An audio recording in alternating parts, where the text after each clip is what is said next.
Bonjour mes frères et sœurs.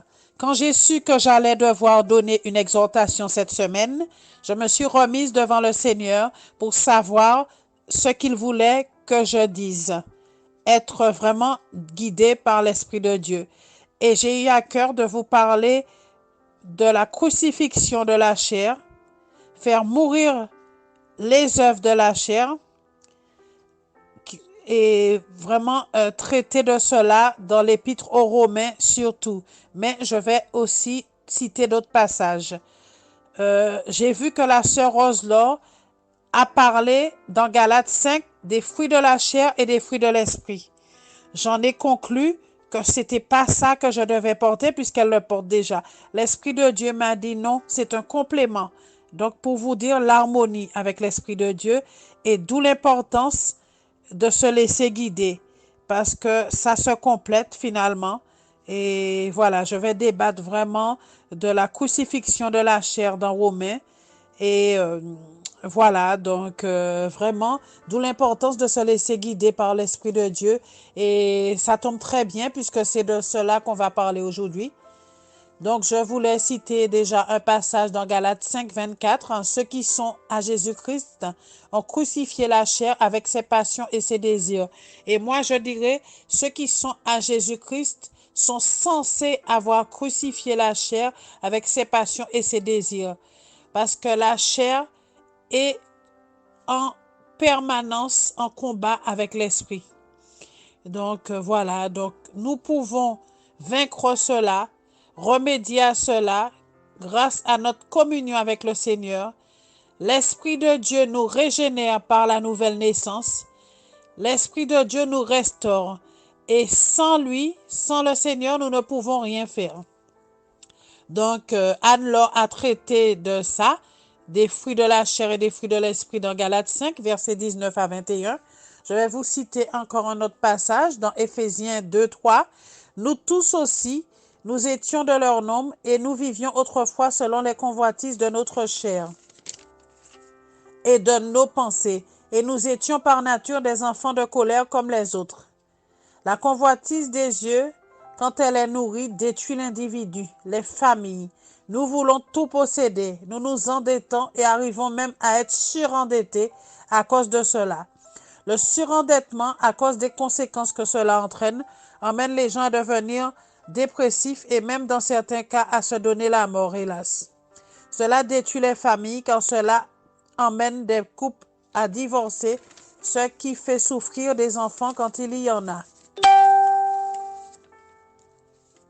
La convoitise de la chair, quant à elle, nous pousse à l'impureté sexuelle, impudicité, fornication, adultère, masturbation, pornographie, ce qui crée beaucoup de problèmes, viols, etc., perversions de toutes sortes, et ce qui emmène des divorces également.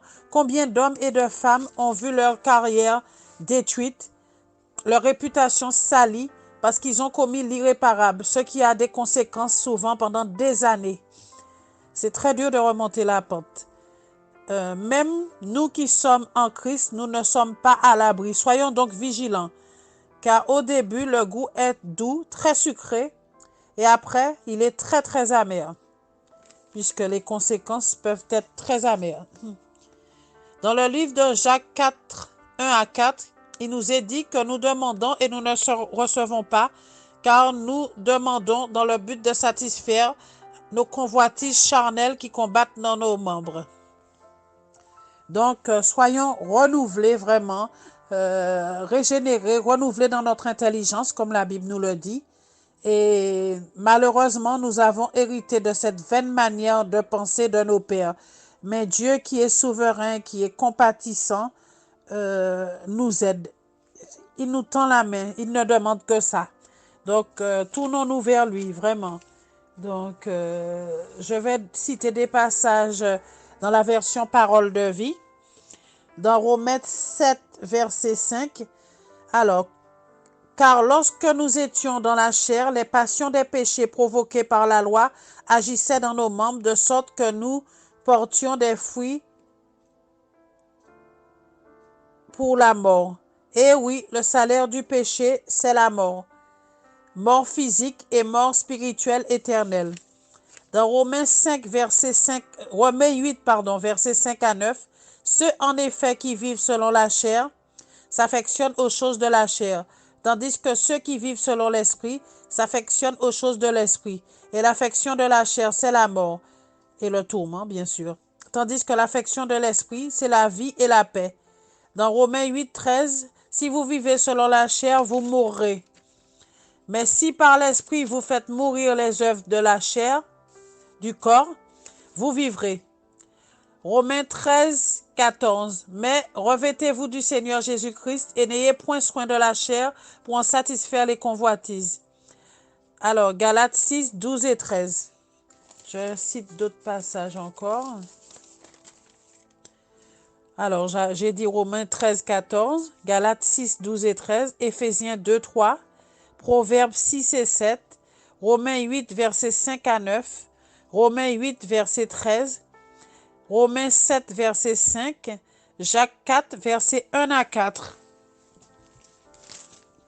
Je vais vous lire dans le livre des Proverbes, Proverbes 6 et 7.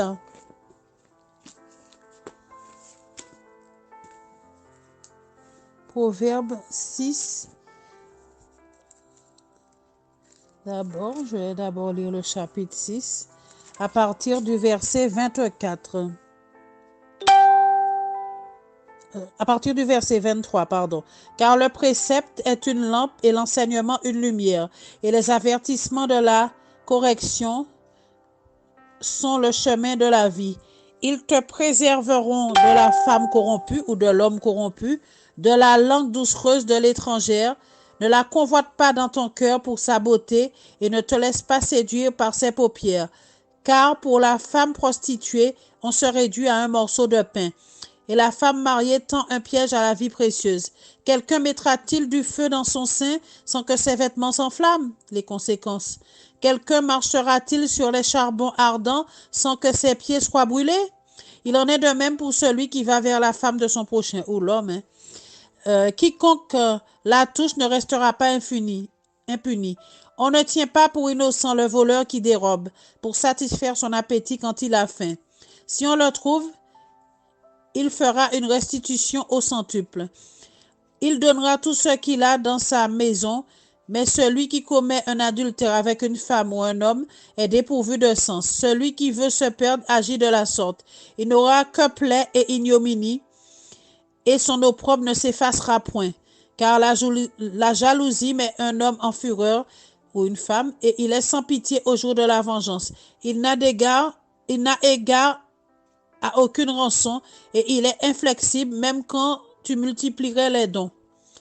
Mon fils, chapitre 7. Mon fils, retiens mes paroles et garde avec toi mes préceptes. Observe mes préceptes et tu vivras.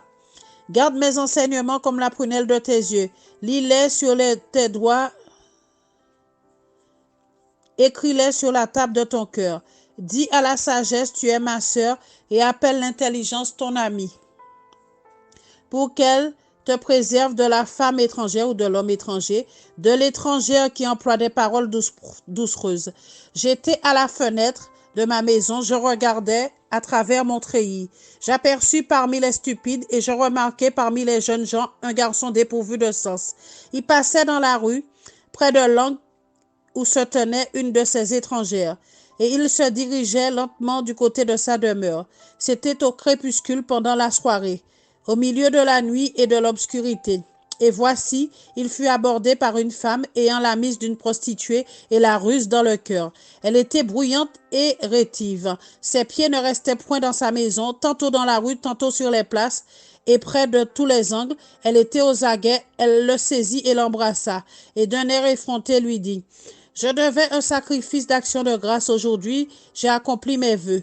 C'est pourquoi je suis sorti au-devant de toi pour te chercher et je t'ai trouvé. J'ai orné mon lit de couverture, de tapis de fil d'Égypte. J'ai parfumé ma couche de myrrhe, d'aloès et de cinnamome. Viens, enivrons-nous d'amour jusqu'au matin, livrons-nous joyeusement à la volupté. Car mon mari n'est pas à la maison, il est parti pour un voyage lointain. Il a pris avec lui le sac de l'argent, il ne reviendra à la maison qu'à la nouvelle lune. Elle le séduisit à force de paroles, elle l'entraîna par ses lèvres doucereuses. Il se mit tout à coup à la suivre, comme le bœuf qui va à la boucherie, comme un fou qu'on lie pour le châtier, jusqu'à ce qu'une flèche lui perce le foie, comme l'oiseau qui se précipite dans le filet sans savoir que c'est au prix de sa vie. Ah, voilà, voilà les conséquences. C'est beau au début, mais après, c'est de la tristesse, la destruction et tout ce que vous voulez, parce que l'adversaire est venu pour égorger, tuer et détruire. Il n'est pas, il n'est pas là pour nous, comment dirais-je, pour nous restaurer, pour nous faire du bien. Il est là pour nous détruire. Lorsque nous marchons selon la chair, nous faisons selon nos propres désirs et nous faisons des choix qui nous égarent en n'étant pas soumis à la volonté de Dieu, parce que la chair n'aime pas ça, se soumettre. Alors, nous faisons des choix qui nous égarent, nous font souffrir, car nous ne savons pas ce qui est bon pour nous et nous sommes limités. Cela n'emmène que frustration, déception et désespoir. Dans ces temps de la fin, ceux qui marchent par l'esprit seront épargnés de beaucoup de problèmes. Marchons donc par l'esprit, demandons au Seigneur vraiment de nous de nous y aider parce que par nous-mêmes, nous ne pouvons pas. Je vous dis franchement, j'ai vécu des choses, j'ai des témoignages. Par exemple, il y a un pasteur qui disait qu'un ministre ou premier ministre britannique a été surpris sur des sites porno dans son bureau. Il a été forcément exempté de ses fonctions et vous imaginez les conséquences, dépression, famille détruite et vos enfants qui ont honte de vous et votre réputation, elle est, voilà, elle est salie à jamais. Les conséquences sont là pendant des années, malheureusement. Donc, j'espère que cette exhortation vous aura fait du bien et soyez bénis par tout cela. Merci, que Dieu vous bénisse. Oui, merci. Euh, que le Seigneur nous bénisse tous. J'en profite pour souhaiter à chacun de nous bonne année 2023. Nous allons partager avec nous un sujet que Dieu a fait monter dans mon cœur pour nous communiquer et partager avec nous. Je l'ai intitulé les raisons que Dieu nous attire dans sa présence. Je vais évoquer avec nous quelques raisons majeures que le Seigneur nous attire dans sa présence. Et nous allons lire quelques passages bibliques qui vont nous servir comme des supports pour soutenir cette pensée. Nous sommes premièrement dans Jean chapitre 6, le verset 44, et je lirai aussi le verset 65 dans le même chapitre. Je lis au nom du Seigneur. Nul ne peut venir à moi si le Père qui m'a envoyé ne l'attire, et je les ressusciterai au dernier jour. 66, il ajouta, 65 plutôt, c'est pourquoi je vous dis que nul ne peut venir à moi si cela ne lui a été donné par le Père. Et prenons encore Marc, chapitre 10, à partir du verset 46 au verset 56.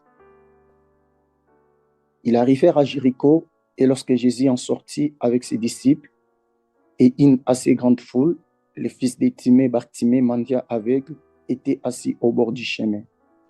Il entendit que c'était Jésus de Nazareth et il s'est mis à crier, « Fils de David, Jésus, aie pitié de moi. » Plusieurs les reprenaient pour le faire taire, mais il criait beaucoup plus fort, « Fils de David, aie pitié de moi. » Jésus s'arrêta et dit, « Appelez-le » et ils appelèrent l'aveugle en lui disant, « Prends courage, lève-toi, il t'appelle. » L'aveugle jeta son manteau et se levant d'un bond, vint vers Jésus.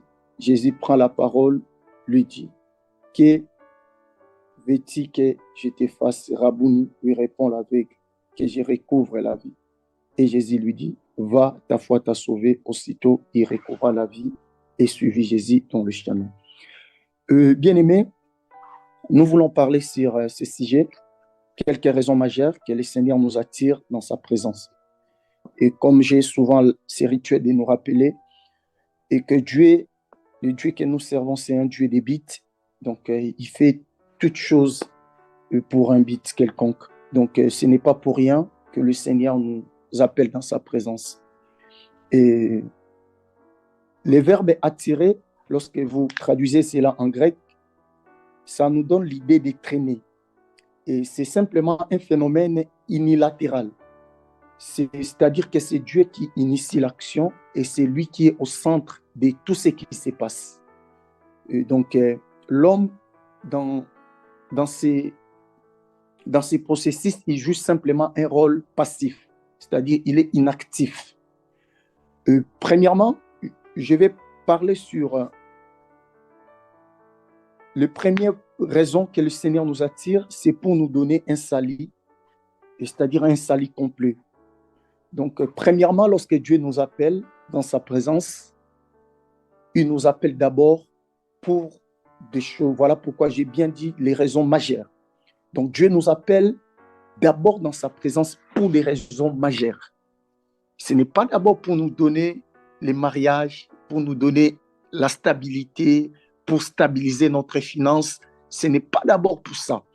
Lui-même, dans les évangiles, Christ a dit de chercher premièrement les royaumes des cieux et la justice, et le reste vous sera donné par-dessus. Donc, la première raison que Dieu attire l'homme dans sa présence, c'est pour lui donner les saluts. Pourquoi? Parce que depuis la chute de l'homme, d'Adam et Ève dans le jardin, vous allez voir, après avoir commis ce qui était interdit par l'Éternel, ils ont touché à l'arbre de la connaissance du bien et du mal, ils ont mangé. Et vous allez voir la réaction de l'homme ainsi que la femme, c'était de fuir la présence de Dieu. Donc, depuis ces jours-là, l'homme en lui porte la nature qui fuit la présence de l'Éternel. Si Dieu ne vient pas vers nous, personne ne peut venir auprès de Dieu. Parce que la nature que nous portons, ça fuit la gloire et ça fuit la présence. Et je regarde toujours lorsque je lis Genèse, je vois comment la voix de l'Éternel parcourait les jardins pour chercher l'homme. L'homme qui était habitué chaque soir à écouter cette voix. Mais à cause du péché, l'homme n'arrivait plus à supporter la présence de l'Éternel. Voilà pourquoi Dieu lui-même initie et il est au centre de tout. Voilà pourquoi ça a créé une guerre dans le siècle passé entre les catholiques et nous qui sommes des protestants et ainsi de suite. Lorsqu'il parlait sur les salis des œuvres, les autres disaient qu'on est sauvé par grâce et ainsi de suite. Donc c'est l'idée que l'homme ne peut pas faire quelque chose qui peut lui. L'homme ne peut pas faire quelque chose bien aimé pour qu'il puisse trouver les salis. Non. Dans le processus du salut, c'est Dieu qui initie tout et c'est Dieu qui a l'auteur du tout. Et donc c'est Dieu qui attire, c'est Dieu qui vient vers l'homme, c'est Dieu qui attire l'homme et c'est Dieu qui sauve l'homme par sa grâce. Donc ce n'est pas par les œuvres, ce n'est pas parce que je fais comme ça, je fais ceci que nous sommes sauvés. Non. Donc la première raison que Dieu nous attire dans sa présence, c'est pour nous donner d'abord, premièrement, les saluts. Donc voilà la première raison majeure que Dieu nous attire dans sa présence. C'est pour nous accorder un salut. Ces processus ou bien ces points aussi à 3 points importants que nous devons savoir. Et premièrement, lorsque Dieu veut nous appeler pour nous donner les saluts, il commence d'abord premièrement à communiquer dans le pensée ou à l'esprit de l'homme la pensée ou la reconnaissance de sa nature pécheresse. Toutes ces périodes, je crois que chacun de nous qui a passé par la conversion peut se souvenir de cela. Lorsqu'on est appelé par Dieu pour les saluts, la première des choses qui commence à bouillonner dans notre esprit, c'est on commence à se sentir qu'on est coupable et on a tellement besoin d'un sauveur pour nous faire sortir de ces trous. Donc, le Saint-Esprit, il communique d'abord dans l'esprit de l'homme. Il commence à rappeler à l'homme la nature qu'il porte en lui. Et l'homme commence à voir constamment sa nature pécheresse devant son esprit. Et il sent vraiment un besoin en urgence d'un sauveur qui peut lui délivrer de tout ce qui se passe autour de lui. Donc, c'est ça le premier le premier processus que l'Esprit de Dieu commence à initier dans l'esprit de l'homme, c'est de nous rappeler et de faire monter dans notre mémoire ou dans notre esprit la nature que nous portons, cette nature qui n'aime pas Dieu. Et deuxièmement, le même esprit, le Saint-Esprit toujours, communique en l'homme l'intérêt sur les choses spirituelles.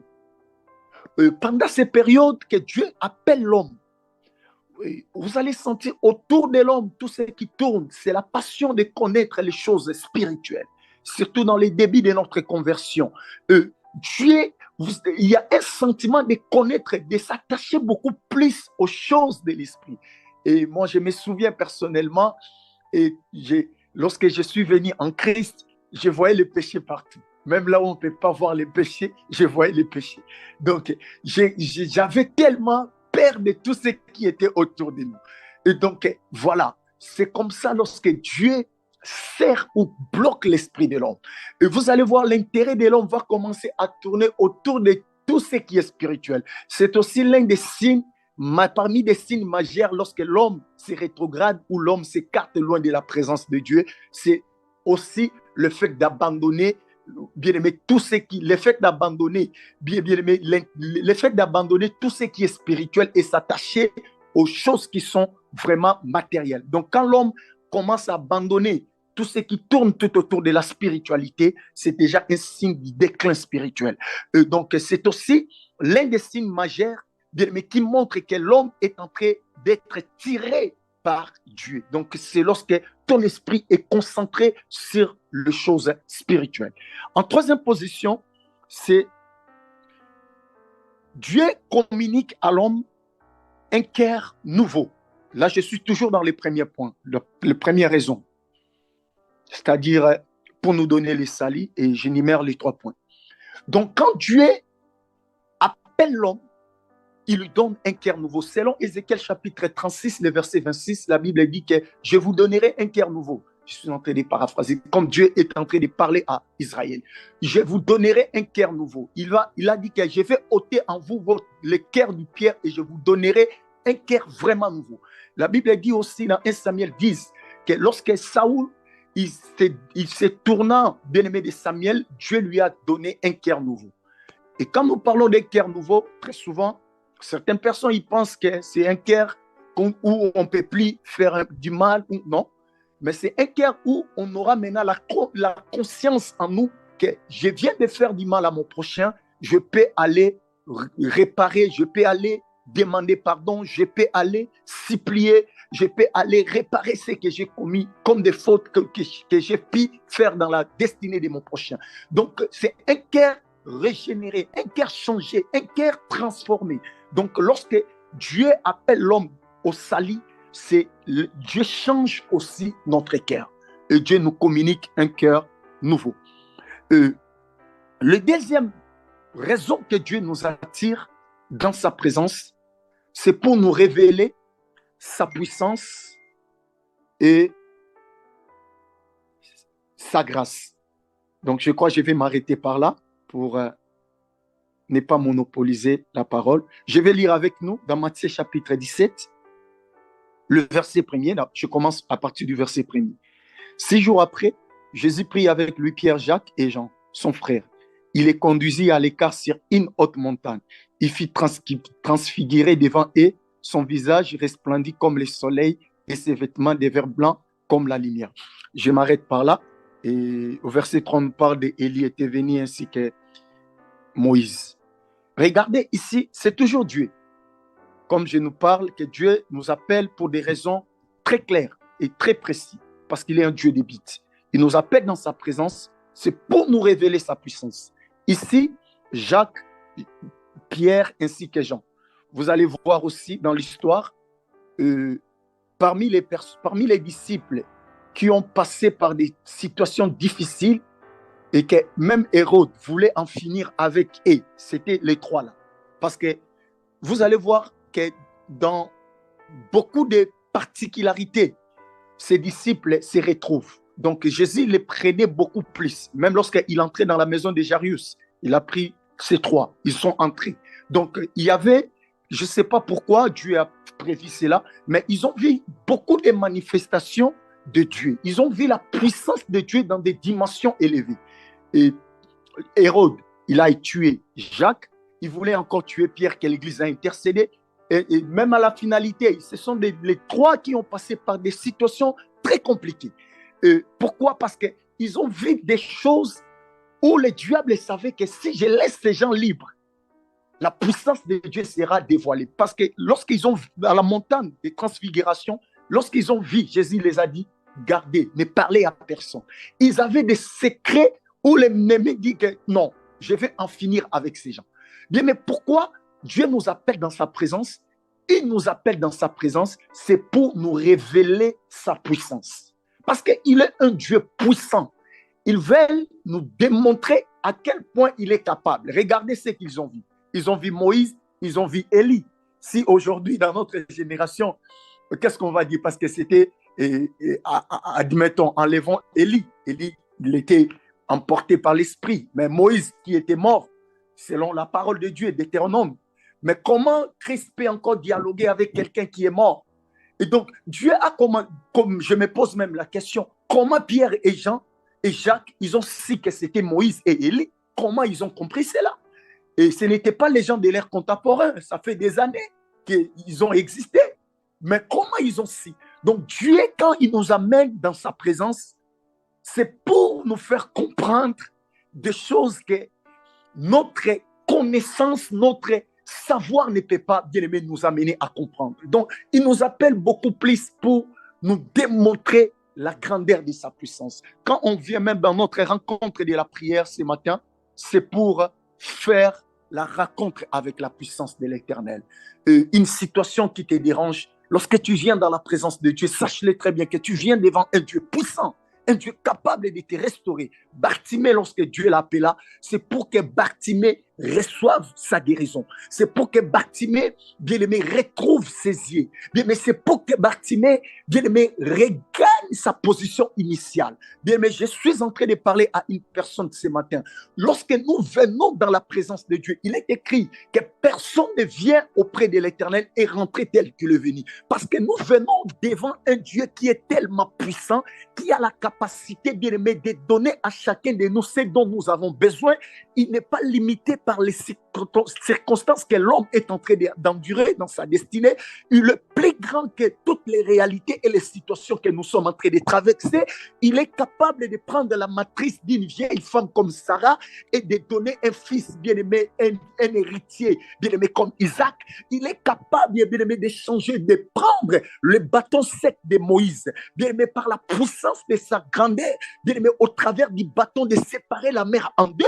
Bien-aimé, il est capable par sa puissance, bien-aimé, de transformer, d'arrêter le soleil. Lorsque un homme a prié, il est capable, bien-aimé, par sa puissance, de ressusciter Lazare dans le tombeau après 4 jours, lorsqu'il était en train déjà de dégager une odeur désagréable. Lui, il est capable, bien-aimé, par sa puissance, de crier Lazare sort, et Lazare, bien-aimé, sort de sa situation.